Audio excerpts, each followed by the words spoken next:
बिस्मिल्लाहिर्रहमानिर्रहीम। तमाम मुअज़्ज़ज़ सामईन को अस्सलामु अलैकुम वरहमतुल्लाहि वबरकातुहू। मुअज़्ज़ज़ सामईन, एक ख़तून जब भी अपने शौहर को पसंद का खाना खिलाती तो शौहर कहता अच्छा है, लेकिन मेरी माँ इससे बेहतर पकाती है।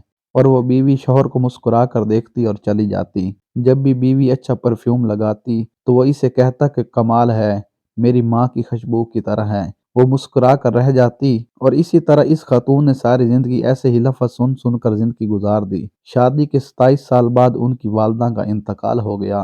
वालदा की तदफीन के बाद शौहर अकेला बैठा था।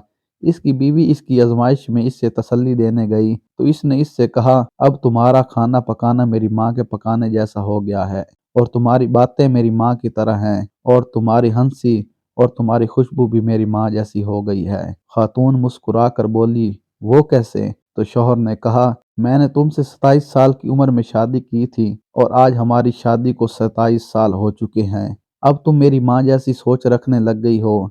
बीवी कहने लगी, आप रियाजी के प्रोफेसर हैं, फिर भी आपका हिसाब गलत है। शौहर ने कहा, वो कैसे? बीवी कहने लगी, मैं जब तक जिंदा हूँ आपकी माँ के बराबर नहीं बन सकती। इनके 54 साल देना मेरे 27 साल के बराबर नहीं हो सकते, और जिसके कदमों के नीचे जन्नत है मैं इनके बराबर नहीं हो सकती। खामंद बीवी की ये बात सुनकर रो पड़ा और कहने लगा, क्या तुम्हें कभी मेरी माँ से तशबीह देने की तकरार से परेशानी नहीं हुई? क्योंकि मैं हर काम में माँ को याद करता और इनकी तारीफ करता था, जैसा कि दूसरी खवातीन करती हैं। इसने कहा, नहीं, कभी नहीं, बल्कि मामला इसके बरअक्स है।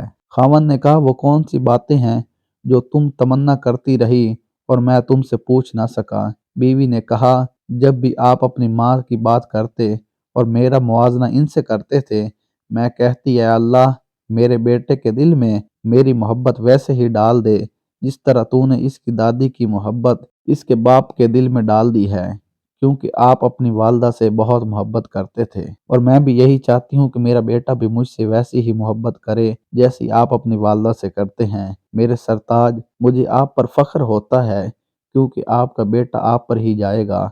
ऐ अल्लाह, हमें वालिदैन की रज़ा हासिल करने वालों में शामिल फरमा। अगर आज की बहू ये गुर सीख ले तो बुढ़ापे में पुरसकून रहेगी। आज किसी के बेटे पर कब्जा जमाने की कोशिश कल अपने बेटे को हाथों से निकाल देगी, क्योंकि ये दुनिया मकाफाते अमल है।